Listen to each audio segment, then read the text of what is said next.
बहुत बार मेरी literally fight हो गई है फिल्म मेकर से, और ये एक नेटवर्क है। एक को आपने ना कहा तो दूसरे ने बोला अच्छा हम भी नहीं लेंगे अपने प्रोजेक्ट। तीसरा के पहले कि वो मना करे, मैं ही मना कर देता। और there is the groupism, that is the camping. कितने सारे एक्टर्स जो टॉप के, जिसको कहते हैं ना A+ फिल्में कर रहे हैं, उनको तमीज की हिंदी बोलनी नहीं आती है। फिर आप बताएं हमें कि उनको क्यों मिलता है ये फिल्म, जबकि हम थिएटर बैकग्राउंड से आ रहे हैं। इस फिल्म से हटा दिया गया है, वो फिल्म उसको दे दी गई है, मुझसे बात किया था और कुछ लोगों ने मुझे बोला अरे तुमने तो एक्टिंग करना छोड़ दिया, अब तुम थिएटर करती हो। इसका क्या मतलब है? और ये मैं आपको बता दूं, और अगर इसके बाद कुछ बोलने की जरूरत ही नहीं होती, क्योंकि तुम एक लो डिप्रेशन में तो रहते ही हो जब तुम्हारे हाथ से ऐसे फिल्में चली जाती है और तुम्हें पता ही नहीं क्यों चली गई। तो आप प्लीज बहुत स्ट्रांग रहिए इस इंडस्ट्री में आने के लिए, वही इंपॉर्टेंट है। You have to fight it every second, every second. नमस्कार, मैं हूं प्रकाश कुमार और आप देख रहे हैं एबीपी न्यूज लाइव। हमारे साथ है नीतू चंद्रा।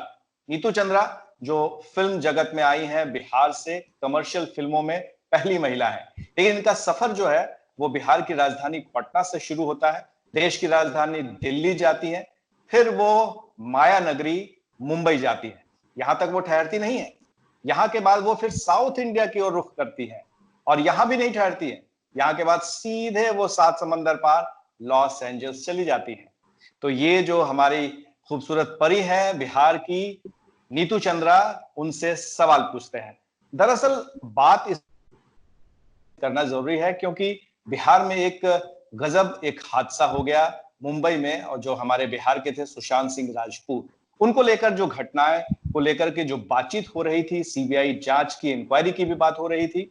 तो आखिर क्या हुआ, नीतू चंद्रा से जानेंगे कि क्या उनका कभी उनसे परिचय हुआ था, और अगर परिचय हुआ था तो उनके बारे में क्या राय थी उनकी, या इंडस्ट्री में लोग क्या बातें करते थे, और आपको क्या लगता है कि ये जो दुखद घटना हुई उसके पीछे क्या वजह रही होगी। नीतू। सबको नमस्ते, प्रणाम। और हमको बहुत खुशी है कि आज एबीपी के थ्रू बिहार के, खासकर बिहार के सारे लोगों से बात कर पा रहे हैं, और दुनिया जहान के। सुशांत से मेरा बहुत अच्छा एक बिहारी नाता था। जब भी हम मिले हैं हमने सत्तू चोखा और साथ में लिट्टी खाने की बातें की हैं। बिहार से आके बिहार के लिए कुछ कुछ करने की बात की है कि क्या कर सकते हैं, और ये सारी चीज़ें। और हमेशा एक बहुत ही वार्म फीलिंग के, वेरी हार्ड वर्किंग, बहुत सारे सपनों के साथ सुशांत हमेशा बाहर आए, सामने आए हैं। और हमेशा एक प्लान रहता था, और बकेट लिस्ट तो आप लोगों ने देखी होगी सुशांत की। सो आई थिंक बहुत ही, जैसे हम सब बिहारी बहुत ही सिंपल होते हैं और हार्ड वर्किंग होते हैं, और जिस भी मुकाम पे जाते हैं, जिस भी जगह पे हम काम करते हैं, वहाँ अपनी बेस्ट देते हैं और एक बहुत अच्छा नाम बनाते हैं, जैसे सुशांत ने बनाया था। तो आई थिंक सुशांत ने बहुत अच्छा काम किया है, और मुझे बहुत गर्व है कि मेरा दोस्त है, और हमेशा उसकी यादें हमेशा एक थॉट प्रोसेस में रहेंगी। और गर्व की बात है कि बिहार से। क्या व्यक्तिगत बातें उसने कभी शेयर की थी? कुछ वो बातें उनकी जो सुपर नेचुरल की बातें होती थी, एस्ट्रोफिजिक्स की बातें होती थी, अभी हाल में एक वीडियो भी आया है, स्पिरिट्स के बारे में भी उनकी बातचीत होती थी। क्या वो फिल्मों से अलग भी कुछ बातें करते थे? एक फिल्म आने वाली थी उनकी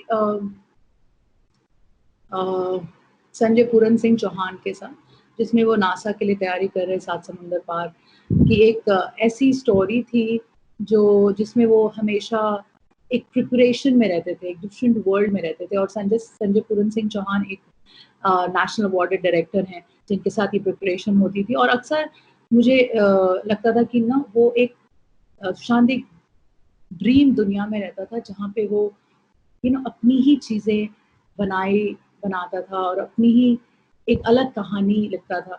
लेकिन व्यक्तिगत तरीके से, पर्सनली, मैं उससे ज़्यादा इंटरैक्ट नहीं मैंने किया है, लेकिन प्रोफेशनल तरीके से मैंने बहुत सारी चीज़ें एक्सचेंज की हैं उसके साथ। लेकिन लोग जो कह रहे हैं उनके बारे में कि उनके ऊपर काफी दबाव था और काफी नेगेटिविटी थी आसपास में, और लोग उनकी बुराई करते थे, उनके हाथों से फिल्में छिन गई थी, जिस वजह से वो डिप्रेशन में चले गए थे। क्या ऐसी परिस्थितियां आपके जीवन में कभी आई, या कभी आपको लगा कि अगर आप चारों तरफ से घिर गई हैं तो उसका मुकाबला कैसे करें? हाँ, मेरी ज़िंदगी में भी ऐसी आई हैं, और ये मैं ज़रूर कहना चाहूँगी कि जैसे कि अभी मैंने 1-2 दिन पहले ही किसी फीमेल एक्टर को बोलते सुना था कि जिस इंडस्ट्री ने तुम्हें ब्रेड एंड बटर दिया है उसके बारे में इस अपॉर्चुनिटी के साथ कोई और फीमेल एक्टर बात कर रही है। लेकिन मेरा ये कहना है कि इसी इंडस्ट्री ने तुम्हारा ब्रेड एंड बटर छीना भी है। ऐसा नहीं है कि आप आपको रेगुलर काम मिलता जा रहा है तो इसका मतलब ये नहीं है कि आपको ब्रेड बटर मिल रहा है। लेकिन बहुत सारे एक्टर्स मेरे जैसे जो कंटिन्यूअसली बड़े बड़े काम करते रहे हैं और उन सब कामों को मना करते रहे हैं जो तुमने नहीं करना है, क्योंकि तुम्हें लगता है कि ये मेरे लेवल का काम नहीं है और मैं खुद को कन्विंस नहीं कर पा रही हूँ इस काम को करने के लिए, तो मैं दुनिया को कैसे कन्विंस करूंगी। जैसे ही आप मना करते हैं तो ईगोइस्टिक वे में आपको उस प्रोजेक्ट से निकाल दिया जाता है या आने वाले उनके 10 प्रोजेक्ट्स को निकाल दिया जाता है। और ये एक नेटवर्क है, एक को आपने ना कहा तो उसने बोला मेरे प्रोजेक्ट को ना बोला है, तो दूसरे ने बोला अच्छा हम भी नहीं लेंगे अपने प्रोजेक्ट में, तीसरा कोई और बड़ा because on the higher level everybody knows each other. बोले अच्छा तुमने ऐसा तुमको मना कर दिया तो मेरा भी शायद मना कर दिया, इसके पहले कि वो मना करे मैं ही मना कर देता। ऐसे करते करते करते मुझे 6 फिल्मों से हटाया गया, साइन करने के बाद, और एक फिल्म में तो पासपोर्ट में ठप्पा लगने के बाद। लेकिन बात ये है ना कि आप करेंगे तो भी क्या करेंगे, पीपल टोटली नेग्लेक्ट यू। अगर आपकी फिल्में नहीं आ रही हैं तो आपको ऐसा मजबूर कर दिया जाता है कि you feel low, you feel depress, you से अरे कुछ नहीं होएगा। और ये सिर्फ उस लेवल की बात नहीं है, कास्टिंग डायरेक्टर्स होते हैं, एग्जीक्यूटिव प्रोड्यूसर्स होते हैं जो वो कहेंगे कि अरे नहीं वो तो उस फैमिली से आते हैं तो उसके पीछे एक बड़ा आर्मी आता है। तुम अपने टैलेंट को सिर्फ लेकर आते हो तो तुम्हारे पीछे तो कोई भी नहीं आता है, तो ऑब्वियसली वेट उसको चला जाता है। सो इस तरह की बातों से मैं बहुत ज्यादा डिस्टर्ब हुई हूँ लाइफ में, और थैंकफुली मैं अपनी फैमिली के साथ रहती हूँ तो एक बहुत बड़ा प्लस पॉइंट होता है कि ना तुम्हें सपोर्ट मिल जाता है एक तरह से। लेकिन एक तो मैं यहाँ पूछना चाहूंगा आपसे कि आप जब फिल्मों में आई थी उसके पहले आप ताइक्वांडो में ब्लैक बेल्ट का खिताब हासिल किया था, तो जब फिल्मों में आई तो गरम मसाला में आप आई, अच्छा नाम हुआ, फिर उसके बाद ट्रैफिक सिग्नल में आप आई, वहां भी आपको शोहरत मिली और लोगों ने तवज्जो दिया, आपकी काबिलियत को सराहा था। लेकिन प्रश्न ये उठता है कि आखिर क्या अचानक हुआ जो आप बीच में जिक्र कर रही थी, बहुत सारी फिल्में आपके हाथ से ले ली गई, क्या वजह आप देखती हैं कि आपके करियर में जिस मकाम पर आप जिस तेजी से बढ़ रही थी वहां पर एक स्टेलमेट आ गया, वहां पर आपको स्थिरता आ गई? काफी सारी फिल्में करने के बाद एक टाइम पे ऐसा हुआ कि जब मेरे फादर कैंसर से उनका डेथ हो गया था, तो उसके बाद ये 7-8 साल पहले की बात है और अराउंड 10 इयर्स की बात है जब हुआ। तो फिर जब मैं उनसे मिलने गई, बात करने गई, लोगों से बात करी गई, तो वो एक ऐसे सिचुएशन में आ गई थी कि उस प्लेटर पे 2 लोग फाइनल हो रहे थे, या तो मैं या कोई ऐसा जो एक लिटरली एक बैकग्राउंड से आता है। एंड बहुत बार मेरी लिटरली फाइट हो गई है फिल्म मेकर से कि मैं क्यों नहीं, क्योंकि अगर मैं कोई एक्शन फिल्म करना है और कोई एक्टर, फीमेल एक्टर अगर जाके न्यूयॉर्क में, एलए में 3 महीना, 10 महीना, 1 साल भी, 1 साल तो कोई करता नहीं था, 3 महीना या मैक्सिमम 4 महीने को ट्रेनिंग करके आके एक्शन फिल्में कर रहा है। और जब मैं 15 साल से स्कूल से एकदम छोटे से मार्शल आर्ट्स कर रही हूँ, तो मैं I will put my foot down saying कि लेकिन ये तो स्किल्ड मैं हूँ, इसको ट्रेनिंग तो मेरी है, तो आप मुझे क्यों नहीं कास्ट कर रहे? लेकिन पता चलेगा कि जो दूसरा बंदा है वो एक बैकग्राउंड से आता है, तो तुम्हें उस लेवल पे कास्टिंग तुम्हें नहीं की गई। एंड ऐसे 3-4 बार ऐसा हो गया। लेकिन एट द सेम टाइम मेरे पास बहुत सारी फिल्में आ रही थी जो मुझे लगता था ये इसमें मैं क्या करूंगी, ये तो रोम कॉम है, डबल मीनिंग वाली, इसमें तो कोई भी कर सकता है ये, तो मैं क्यों करूँ इसको? क्योंकि आप ऑलरेडी इतना ज्यादा ट्रेन कर चुके हैं, थिएटर कर चुके हैं, तुम्हारी जुबान साफ है, तुम्हारी हिंदी अच्छी है, तुम्हारे नेशनल अवार्डेड फिल्म के बैकग्राउंड से तुम आ रहे हो, ट्रैफिक सिग्नल नेशनल अवार्ड, ओए लक्की लक्की नेशनल अवार्ड, राणा अमिताभ बच्चन के साथ, 13 बी माधवन के साथ। तो ऐसे आप देखिएगा तो काफी फिल्में हैं, अपार्टमेंट मैंने किया जगमोहन मुंद्रा के साथ। तो ऐसी फिल्में करते रहे, तो तुम्हें ना जब तुम्हें इतने अच्छे प्रोजेक्ट्स की आदत है ना, फिर तुम ऐसी चीजें नहीं करना चाहते हो जो तुम्हें तुमको वर्थ नहीं लगता। तो जब वर्थ फिल्मों जो है तो तुम्हें लगेगा कि अरे, लेकिन यहाँ पे क्या होता है ना, वर्थ फिल्मों से मतलब आपका मकसद है ग्रेड ए, ग्रेड बी, जो ग्रेड की बात हो रही है, कंगना रनौत ने भी जिक्र किया है उसका, क्या ग्रेड में आने की फिल्मों की वजह से ऐसा होता है कि आप सिलेक्ट नहीं कर पाती हैं? नहीं, ए ग्रेड या बी ग्रेड फिल्म तो जब तक वो बन नहीं जाए नहीं पता चलता आपको किस ग्रेड की फिल्म आप क्या बोल सकते हैं, क्योंकि बहुत सारे बड़े बड़े प्रोडक्शन हाउसेस भी ऐसे आप देखेंगे रोम कॉम बनाते हैं जो डबल मीनिंग होते हैं, हंसी मजाक में निकल जाते हैं, तो आप उस फिल्म को क्या बोलेंगे? आप नहीं बोल सकते ऐसा। लेकिन द थिंग इज कि एक टाइम के बाद तुम्हें चूज करना पड़ता है कि तुम्हारी स्क्रिप्ट क्या है, तुम किससे कनेक्ट करते हो, तुम्हारा वर्ड क्या है। तुम ऐसे पेड़ के जाओ तो डांस करते करते फिल्में करना चाहते हो, या तुम थिएटर बैकग्राउंड से आ रहे हो तो तुम्हें वैसी वर्ड वाली फिल्में चाहिए जिसमें तुम्हारा एक इमेज हो, एक प्रेजेंटेशन हो। तो इतनी सारी अच्छी चीजें करने के बाद मैं कोई भी ऐसा चीज नहीं करना चाह रही थी, तो मैंने उसको बोला कि नहीं। मैंने बहुत बार हाथ जोड़ जोड़ के नहीं कहा है, लेकिन क्योंकि मुझे पता है कि इस इंडस्ट्री में बहुत ही फ्रेजाइल ईगोज होते हैं। आपने एक बार मना कर दिया, आपको पूरी जिंदगी फिल्म नहीं मिलेगा, क्योंकि आपने मना कर दिया है।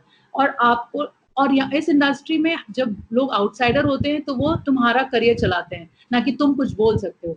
तो जब मैंने बोलना शुरू किया तो मेरे हाथ से ऐसे फिल्में चलती जाती गई। जैसे एक फिल्म था, मुझे याद है, जिसमें एक्शन फिल्म था और जिसमें जो सेकेंड लीड था वो मुझे ऑफर हुआ, जबकि मेन जो लीड था वो उसमें मैं totally female oriented action movie था, उसमें मैं टोटली फिट होती थी, सब कुछ मेरे पास था। लेकिन मुझे ऐसा कैरेक्टर दिया जा रहा था जो जिसमें वो लड़की मुझे बचा रही है पूरी फिल्म में। मैंने सोचा मेरा तो हार्ट अटैक ही हो जाएगा अगर मैंने ये फिल्म कर लिया तो, बिकॉज मैं 15 साल 18 साल से ट्रेन मार्शल आर्टिस्ट हूँ, इंडिया रिप्रेजेंट किया 3 बार, तो ये तो मुझे आंख बंद करके मुझे ये फिल्म मिलनी चाहिए थी। लेकिन मैं बहुत डिसअपॉइंटेड हूँ कि मैंने डायरेक्टर को भी बोल दिया, फिल्म मेकर को बोल दिया कि तो बहुत ही गलत बात है। और लेकिन यहाँ गलत और सही नहीं होता, यहाँ पे होता है कि आपको जैसे कि दूसरे ए ग्रेड बी ग्रेड की बात हो रही है, तुम्हें ऐसा मेंटली बोल दिया जाता है ना, अरे बहुत साल हो गया है। अभी किसी एक डायरेक्टर ने जो मेरे वो काफी इंडस्ट्री में पढ़े हैं, तो वो उन्होंने मुझे कहा कि अरे अब तो बहुत दिन हो गया है, तुम्हारा इतना गैप भी हो गया है। तो और कुछ लोगों ने मुझे बोला अरे तुमने तो एक्टिंग करना छोड़ दिया, अब तुम थिएटर करती हो। इसका क्या मतलब है? तुम थिएटर मतलब करती वो हो। लोग आपको ऑफर कर रहे थे कि आप बी ग्रेड की फिल्में करें, मतलब नहीं, वो डायरेक्टर्स ये आपको ऑफर कर रहे थे? नहीं ऐसा नहीं है। मतलब आप बहुत लंबा गैप हो गया है तो अब आप ठहराव से आ गया है तो आप किसी और दिशा में आप जाए?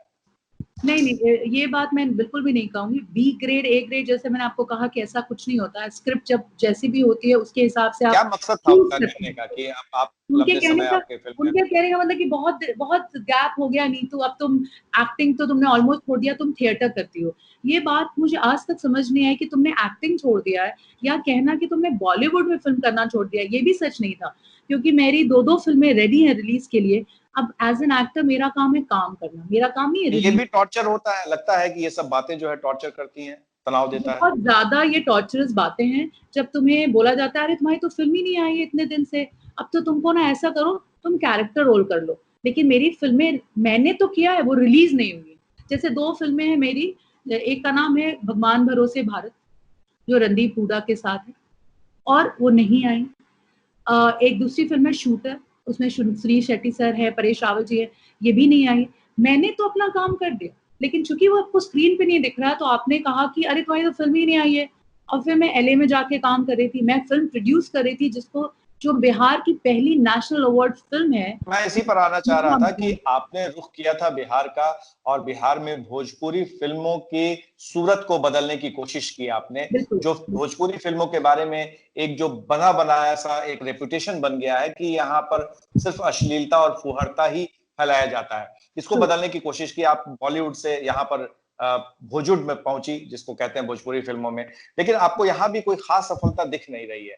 आपको नहीं लग रहा है कि कुछ ऐसा हो गया आपके करियर में जिसमें आप समझ नहीं पा रही हैं कि आपको किधर जाना चाहिए? नहीं, एक्चुअली क्या होता है ना, बहुत ही सिंपल सी बात है। I will tell you Prachi, बात ये है कि जब आप बॉलीवुड में आते हैं और आप वैसी फिल्में करना चाहते हैं जो तुम्हें लगता है कि ये मेरी स्क्रिप्ट है, ये ऐसा होना चाहिए वैसा, तो आपके पीछे जो भी इंडस्ट्री के लोग हैं उनकी चारों तरफ स्टोरी लिख दी जाती है और वो स्क्रिप्ट आप करना चाहते हैं तो आप नहीं करेंगे। मैंने ठीक है, मुझे फालतू फिल्में नहीं करनी है, जो फिल्में जो मेरे लिए अच्छी है वो मैं चूज करूंगी, और इसीलिए तुम वो फिल्में नहीं करते हो। जब आप अपने अपने मातृभाषा और अपने जन्मभूमि और वापस बिहार को मेरी जरूरत है, मुझे ऐसा फील होता है, क्योंकि भोजपुरी में जैसी literally soft font double meaning kind of फिल्में बनती रही, तो मैंने सोचा ये फिल्में कहाँ बनती हैं, कौन है ये इनको मैंने कभी देखा नहीं है। मैं तो बचपन से नॉटर डेम में पढ़ के पटना में बड़ी हुई हूँ। मेरे भाई डॉन बॉस्को, सेंट माइकल्स और सेंट्रल स्कूल ऐसे में पढ़े हुए हैं। मैंने तो ऐसे लड़के लड़कियों को देखा ही नहीं है। लेकिन मेरा भाई नितिन चंद्रा, जिन्होंने पुणे यूनिवर्सिटी से पढ़ाई किया और टोरंटो फिल्म स्कूल, और दिवाकर बैनर्जी, तनुजा चंद्रा, उसने मुझे मेरे दिमाग में ये बात डाला कि तुम देखो या ना देखो, दिखाते तो तुम्हारे बारे में ही है। और ये सच है। इससे क्या हुआ कि छवि हमारी बाहर बदलने लगी। तो चंपारण टॉकीज करके हमने प्रोडक्शन हाउस खोला और नितिन ने अपना करियर दांव में लगा दिया। वो हिंदी फिल्में आराम से कर सकता था, लेकिन उसने भोजपुरी, मैथिली, मगही, अंगिका, बचिका का हमने प्लेज लिया कि हम अच्छी फिल्में बनाएंगे, छोटे बच्चे से एल्डर्स, फैमिली मेंबर साथ में देख सकते हैं। लेकिन जब क्या उससे सफलता मिल पाई? जब हमने देसवा बनाया और हम आके बिहार में हमने प्रमोशन किया, तो हमें रियलाइज हुआ कि बिहार में इतने थिएटर ही नहीं है कि उसको रिलीज करके हम उसको प्रमोट कर सके। और जो थिएटर जो हिंदी चलाते हैं, वो ए ग्रेड जो आप कह रहे हैं ना कि हाँ शाहरुख खान की फिल्म और सलमान खान की फिल्म वही चला रहे थे। उस वक्त विद्या बालन की एक फिल्म आई थी, क्या नाम है उसका, उलाला जो गाना है, मैं भूल गई एकदम, सॉरी दिमाग से निकल गया। जो वो फिल्म थी, आपको याद होगा शायद। तो जब वो गाना, वो फिल्म आई थी ना, तो उस वक्त देसवा आया था। और मुझे याद है कि देसवा एक दिन सिल्क देसवा, स्मिता पर फिल्म बनी थी वो, राइट राइट राइट जिंदगी राइट। तो जब वो फिल्म आई थी, साउथ इंडियन, हाँ करेक्ट, तो मुझे याद है कि देसवा एलिफेस्टन में लगी थी। एक दिन में देसवा को हटा दिया गया था और वो फिल्म को लगा दिया गया था। तो जब आप अपने ही लोगों से लड़ रहे हैं इस बार में कि हमारे अच्छी फिल्म जो देसवा 37 इंटरनेशनल फिल्म फेस्टिवल में गई है। आपको बता दूं कि इंडियन पैनोरमा इफी गोवा में 54 इयर्स के बाद एक भोजपुरी फिल्म सेलेक्ट हुई है, उसका नाम देसवा है। और उस फिल्म को एक दिन में एलिफेस्टन से निकाल दिया गया था। तो अब मैं इससे ज्यादा कुछ कह नहीं सकती। Coming back to Bollywood, I kept fighting, मैं फाइट करती रही क्योंकि मेरा एक स्पोर्ट्स बैकग्राउंड है। लेकिन आज के टाइम में मुझे ऐसा फील होता है कि मैं कितने बार डिप्रेशन से जाके निकलती रही हूँ क्योंकि एक प्रेशर आ जाता है, अरे तुम्हारी फिल्में नहीं आ रही। उसी तरह से लोग तुम्हें ट्रीट भी करेंगे। आप किसी अवार्ड फंक्शन में चले जाइए, लोग चेहरा देखेंगे कि ओह अच्छा, इसका क्या बैकग्राउंड है, इसकी कोई फिल्में नहीं आ रही हैं, ओह अच्छा, ये शी इज एन आउटसाइडर। तो तुम्हें ट्रीटमेंट भी वैसे ही मिलेगा। You are not treated well. जो कंगना कह रही थी वो बिल्कुल सही है कि वो ट्रीटेड वेल नहीं है होते हैं।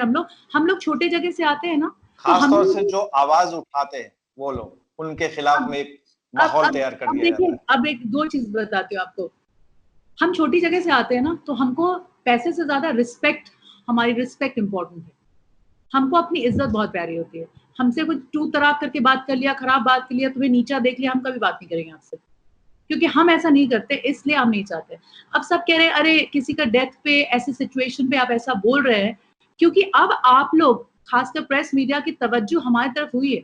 अगर यही बात पहले कह रहे होते तो कोई नहीं सुन रहा होता, कोई नहीं सुन रहा होता। नहीं, लेकिन आज के जो टाइम पे दर्दनाक घटना हुई है, क्या आप नीतू ऐसे दौर से गुजरी, आप बता रही हैं, क्या आपके भी मन में कभी ख्याल आया कि जैसे सुशांत ने खुदकुशी कर ली, ऐसा कुछ कर लें, इससे परेशान हो गई थी आप? I tell you, I think Bihar की एक ही लड़की हूँ जो मैं आकर बॉलीवुड में मैंने फाइट किया। आपको कोई और पता है तो मुझे बता दीजिए। ये बॉर्न एंड ब्रॉट अप नहीं, मुंबई, मैं ही हूँ। तो मेरे साथ ना ऐसा था कि हम अपने करियर से लड़ रहे थे और अपनी इमेज से लड़ रहे थे। और हमेशा उनको ऐसा लगता था कि हमारी इंग्लिश खराब होगी, हमें कपड़े पहनने का ढंग नहीं होएगा, हम एक्सपोज नहीं है दुनिया से, you have to explore your world, you come from a place जहाँ पे तुम्हारे हो सकता है you don't know how to behave yourself. एक तरह का एक इमेज बन जाता है and you are always fighting with that. तो एक टाइम के बाद ऐसा लगा कि इस फिल्म से हटा दिया गया है, वो फिल्म उसको दे दी गई है, मुझसे बात किया था। कभी कभी कास्टिंग डायरेक्टर्स भी ऐसा करते हैं कि वो अपने, जो उनकी कैंपिंग की लड़कियां होती हैं या अपने उनके इन्फ्लुएंस की लड़कियां होती हैं, जो बॉलीवुड के इंडस्ट्री के, वो उनको बुलाते रहते हैं। अब मेरे लेवल पे कास्टिंग डायरेक्टर्स की जरूरत नहीं पड़ती है, क्योंकि डायरेक्टर्स, मैंने 9 नेशनल अवार्ड डायरेक्टर्स के साथ काम किया, हिंदी और साउथ दोनों मिलाकर। और बड़े बड़े प्रियदर्शन हो, मधुर भंडारकर, दिवाकर बैनर्जी, राम गोपाल वर्मा, अजनीस बजमी, तिरु, विक्रम के कुमार, शेखर कमला, आप नाम लीजिए, और इसमें सब नेशनल अवार्ड डायरेक्टर्स हैं। तो मेरे लेवल पे वो, I am just a call away from them. लेकिन ये कास्टिंग डायरेक्टर्स भी बहुत बार ट्रबल कर देते हैं आउटसाइडर्स के लिए। और ये इतना इम्पैक्ट चलिए, आता है, इम्पैक्ट इतना आता है कि तुम लो फील करने लगते हो एक लेवल पे। और एक टाइम पे मुझे ऐसा लगा था कि मैं क्या कर रही हूँ यहाँ पर, क्यों कर रही हूँ ये, मतलब तुम अकेले फाइट कर रहे हो और ओनली थिंग इज कि तुम अपना इंटेग्रिटी बचाने के लिए खड़े होकर स्माइल कर रहे हो, जबकि एक तरफ से तुम्हें बोला जा रहा है I am really sorry Neetu, you know अभी वो आ गई, द मेकर ने ना वो प्रपोजल दे दिया और वो उसका उनके फादर का फोन आ गया, तो you know we can not say no to her, okay sir, and we will smile and say नहीं नहीं हम समझते हैं, लेकिन अंदर जो दुख और जो तकलीफ, जो तुमने एक सपना बुना था, हाँ सपना बुना था, वो टूट जाता है और तुम्हारे पास, तुम हेल्पलेस हो जाते हो, क्योंकि उसके लिए तो बोलने के लिए पूरी लिटरली आर्मी खड़ी है तुम्हारे से बोलने के लिए। तुम्हारा भाई या माँ भी उस पोजीशन में नहीं है कि कुछ बोले तो फर्क पड़ने वाला। ये चकाचौंध की दुनिया में है और इसमें हर कोई किसी न किसी तरह से चेहरे के नकाब ओढ़े रहता है, ये सामने दिखता है, चाहे आप स्माइल करें या फिर दूसरे किसी को क्रिटिसाइज करें। पर सच्चाई ये है कि ये बड़ी बेरहम दुनिया है। शत्रुघ्न सिन्हा ने कहा बड़ी बेरहम दुनिया है, और शेखर सुमन ने भी एबीपी न्यूज से हमारे इस इंटरव्यू में कहा था कि यहाँ गैंगिज्म चलता है। आपको लगता है कि ये दोनों बातें सही? बिल्कुल, मेरे सीनियर्स हैं दोनों और मैं टोटली एग्री करती हूँ, गैंगिज्म भी चलता है और बहुत ही क्रूअल है ये दुनिया। और जो एक्टर्स बोलते हैं ना कि हमारा ब्रेड एंड बटर है, हाँ होगा ब्रेड एंड बटर उनको जरूर मिला होगा, क्योंकि उनकी भी एक कैंपिंग या लॉबी होगी, लेकिन मेरे से तो मेरी ब्रेड एंड बटर इन लोगों ने छीन ली। और ये मैं आपको बता दूं, और अगर इसके बाद कुछ बोलने की जरूरत ही नहीं होती, क्योंकि तुम एक लो डिप्रेशन में तो रहते ही हो जब तुम्हारे हाथ से ऐसे फिल्में चली जाती है और तुम्हें पता ही नहीं क्यों चली गई। और मेरे हाथ से बड़े बड़े स्टार्स के, और जो भी मेरे बात ये सुनेंगे वो मानेंगे इस बात को कि फिल्म इंडस्ट्री में डायरेक्टर्स का तो कहना होता ही है कि हम मुझे ये एक्टर चाहिए वो, लेकिन डायरेक्टर बेचारा होता है। I will tell you, director से ज्यादा जो इन्वेस्टर्स, जो प्रोड्यूसर्स और जो एक्टर्स होते हैं, जो हीरोज होते हैं, उनका बहुत बड़ा से होता है कि उनकी कौन हीरोइन होने वाली है।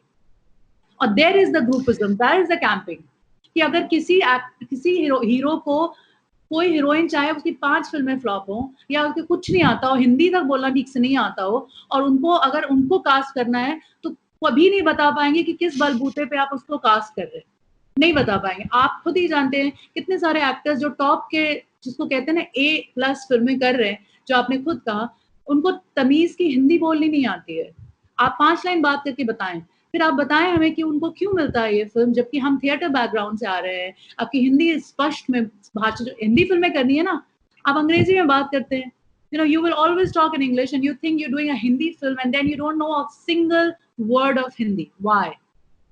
कोई आपको मैं बता देती हूँ, इसकी कोई, आप क्या सनी लियोनी और कटरीना कैफ के बारे में आप इशारा कर रही हैं? मैं किसी की तरफ इशारा नहीं कर रही हूँ, मैं इस फिल्म इंडस्ट्री के एक ट्रेडिशन पे इशारा कर रही हूँ। आज किसी की भी बात नहीं है, सबकी बात है। आप खुद सोच के देखिए, वैसे लोग जो शायद हिंदी फिल्में करनी है तो आपको बेसिक हिंदी तो आनी ही चाहिए ना, वो भी नहीं है, लेकिन आपके हिसाब से वो एकदम परफेक्ट है इस फिल्म इंडस्ट्री में काम करने के लिए। So I don't know what to say. Sushant Singh Rajput की आखिरी फिल्म आने वाली है, रिलीज होने वाली है, और ये काफी दुखद है कि उनके डेथ के बाद ही ये फिल्म रिलीज हो रही है, तो उस बारे में आप कुछ कहेंगी? क्या वो फिल्म आप देखेंगी?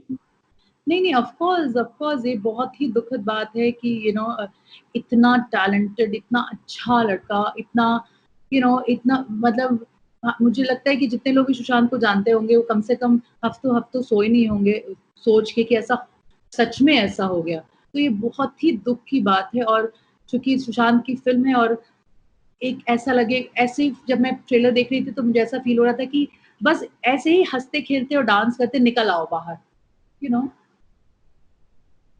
तो बहुत बहुत धन्यवाद नीतू, आपको एबीपी न्यूज से बात करने के लिए, और वो तमाम पहलू जिनसे लोग अछूते रहते हैं और रुपहले पर्दे पर लोग अपने सपने देखते हैं। बहुत सारे जो एक्टर बनना चाहते हैं, एक्ट्रेस बनना चाहते हैं, हीरो हीरोइन को देख करके वो सपना देखते हैं, उनके लिए जो आपने कुछ कहा है, बताया है, जो रियलिटी है और हर किसी के लिए एक सबक है। अगर वो इस फिल्म इंडस्ट्री में जाना चाहते हैं तो उन्हें इस तरह की बातों से उन्हें किसी न किसी रूप में सामना करना पड़ेगा, इसके लिए उन्हें तैयार रहना पड़ेगा। मैं एक थैंक यू बात वेरी और मच। एक और बात जरूर कहना चाहती हूँ, जितने भी लोग जाना चाहते हैं इंडस्ट्री में, ये ना सोचें आप कि आप बहुत सुंदर हैं, बहुत गुड लुकिंग हैं तो आप चले जाए। आप बहुत स्ट्रांग है और आपके पास फाइटिंग कैपेबिलिटी है, क्योंकि आपके जाने के बाद या नहीं जाने के बाद आपकी फैमिली बहुत सफ़र करती है और आपकी फ्रेंड्स। तो आप प्लीज़ बहुत स्ट्रॉन्ग रहिए इस इंडस्ट्री में आने के लिए, वही इम्पोर्टेंट है। You have to fight it every second. That's all I have to say. Thank you very much. नमस्ते। एबीपी न्यूज आपको रखे आगे।